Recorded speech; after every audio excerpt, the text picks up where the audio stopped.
You are preparing for a bureaucratic exam.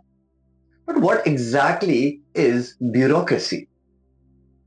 How do you think the modern capitalism has been established by a Protestant religion? I'm talking about a popular thinker who is also called as the father of modern sociology. That is Max Weber. What are the important topics of Max Weber? What do you mean by social action? What are ideal types? What is PESOC, Protestant ethic, spirit of capitalism? What is the meaning of power and authority? All these important topics I have discussed in a beautiful, simple outline in this video. Please check it out. Okay, students. Now, after Emile Durkheim, the next important thinker that we are having in our syllabus is Max Weber. If you ask me, this person is very much responsible in shaping how exactly the sociology is present in our today's time. You can say that different people have contributed the subject in a different manner, but Max Weber can be called to be as the father of modern sociology. Why am I using this word modern sociology? And if I want to say different kinds of fathers can be present, like for example, who is the literal father of sociology? Auguste Comte. Who is the father of classical sociology, the earliest sociology? Emile Durkheim. But if I want to say who is the founder of this modern subject of sociology, largely for that the person responsible is Max Weber. Although he can be considered to be as an almost contemporarian to Emile Durkheim, but he has shaped this subject the way how you see it today. If you're seeing this subject in a philosophical manner, in an arts university, if the subject is not being studied like in an IIT manner, the person who is responsible for that is Emile Max Weber. His full name has got Emile, so let's just ignore that. So that person is Max Weber. So, what exactly is the contribution that has been done by this particular person? There are a number of important things that I would like to discuss. But first of all, let me tell that Weber is belonging from a very unique kind of a background.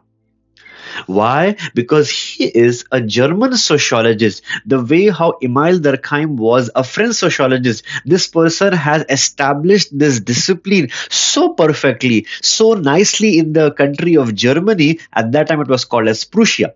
So he established this so nicely in Prussia that most of the popular people that you are going to see are going to be the students of Max Weber's. So either they are going to be a direct student of Max Weber or they are going to be the people influenced by Max Weber. So he has established the discipline of sociology in a very perfect manner into the Prussian soil. His father was a popular politician, so he always wanted his child, Max Weber, to take his position as being a political person. But this person has also seen some conflict in his early age. Why? Because his father was a dedicated political person, his mother was a religious person coming from Calvinist background. So he could see the conflict and the enmity right in the family itself, how people are differing from one. Because one person, he teaches him about world values, the other person teaches them about other worldly values of heaven and hell. But Weber was very excellent in academic background, so he trained himself in the field of law and economy. He later he goes and he becomes a professor in the University of Heidelberg. So once he goes and becomes a professor in the University of Heidelberg, he is not exactly liking a lot what he's actually doing. So what he says, he goes and he tells, I disagree with the person who has contributed to this field of sociology. I totally reject the concept that society can be studied on the basis of social fact. He's telling this is nonsense. You cannot study the society in the same way how you are studying physics, biology, and chemistry. Those subjects are basically science subject. So I reject to say that sociology cannot be studied in a science manner. Sociology cannot be studied like a scientific fact. In fact, it is a subject that has to be studied like in an arts manner, in a subjective manner. It has to be interpreted at an individual level. His view of society is called to be as idealism. If you remember in the previous video, I was telling studying the society in a social fact, in a science manner is called as positivism. This person has rejected positivism and he has established the concept of idealism, and therefore he is also called to be as the founder of interpretative sociology. We need to interpret at what level? At the arts level, at the philosophical subjective level, interpret at an individual level. He established this discipline, and then if we further go ahead, what exactly happens in Weber's life is in the year 1897, he gets a shocking news that he is a practicing professor. He did not really think much of joining the politics, but his father passes away and there has been a vacuum created in the German society that who will take the place of senior Weber. The pressure is on Max Weber. He is not really prepared for that, and he starts to smoke, he starts to drink, he goes into a rehabilitation for the next 5 years. And these 5 years up till 1902, he has shaped the subject of sociology, staying in that rehabilitation center, and where he develops different kinds of topics that we are studying today, that is called to be as the subject of sociology. After rejecting the concept of social facts which was given by Durkheim, he says, my subject matter to study the society will be called to be as social action. What is the meaning of social action? We will talk about not now, little later. So his subject matter that we are having is social action.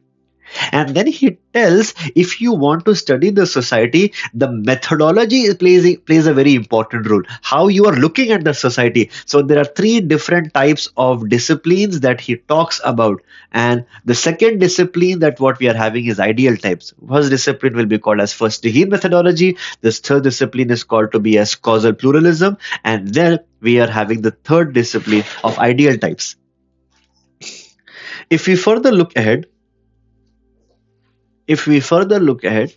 there are two important topics that he has spoken. It is called to be as power and authority. What is this power and authority? Basically, he goes and he tries to study one subject dedicated to his father, politics. So to understand politics, he is going to speak a little bit about what is power, how a power translates into authority. So you can say that this subject is dedicated to his father. And I shouldn't be saying this, but this topic has been dedicated to his mother because his mother used to talk a lot about these phenomena of religion. And he comes and he studies all the religions of the world, and he says this particular religion that his mother was belonging to, that was called as Calvinist. Calvinist is basically one branch that we are having in the religion of Protestantism. If you look at Christianity, broadly it is divided into Catholic Christians and Protestant Christians. In this Protestant Christians, his mother was a Calvinist. So he says that all the Protestant people are responsible for establishment of modern capitalism. This is basically a very new concept that he has given, which doesn't aligns with the way how Karl Marx was trying to explain capitalism. Capitalism, according to Karl Marx, was on the basis of historical materialism, dialectical materialism, on the basis of conflict.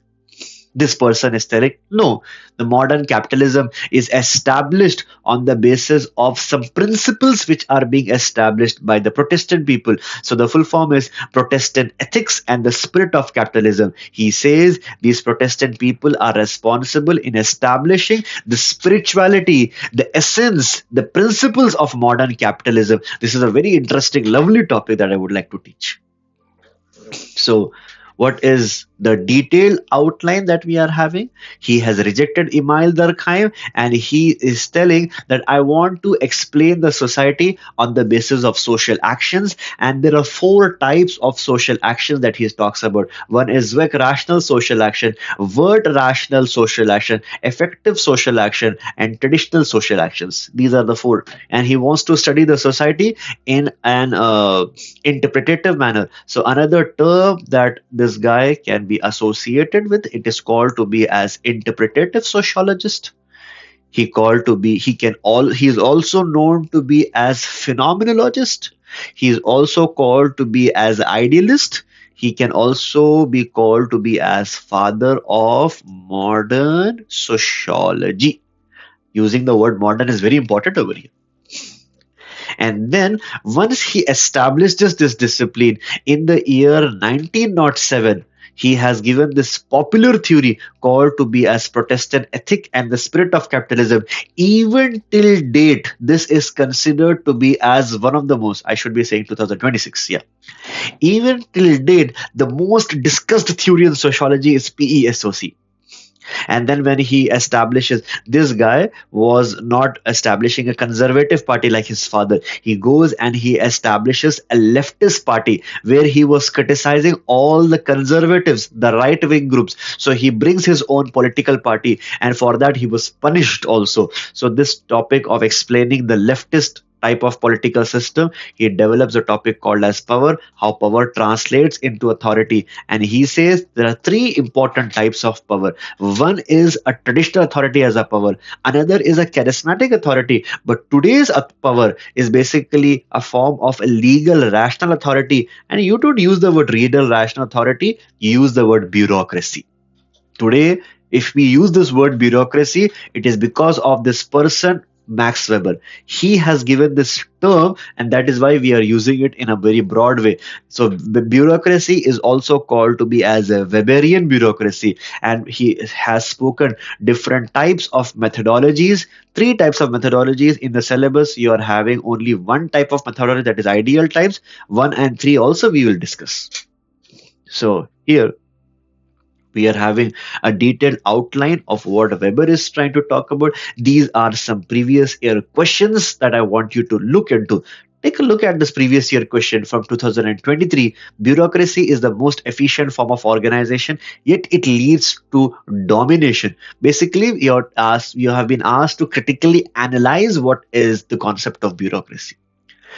I have told you there are three types of methodologies. Second type is ideal types. This term, Verstehen, is basically the first type. So subjects, the syllabus is not completely so well defined. So we get to see even these kind of questions will also come. This is not like a bouncer. This is a very expected question. Then what is the concept of social action that has been given? Explain the concept. Again, this concept of Verstehen methodology has come. So these are the previous year questions. In my mock test, I will be giving you a similar kind of a questions on the same lines of how UPSC has been asking. So that's it regarding an outline for what is Max Weber, who is Max Weber, and thank you so much. In the next video, I will be talking to you about the next important thinker that we are having is Talcott Parson. Up till then, have a nice day. If you have any questions, if you have any topic that you want me to discuss, put down a comment section. I will try my best to make a video on that. Thank you so much. Have a nice day.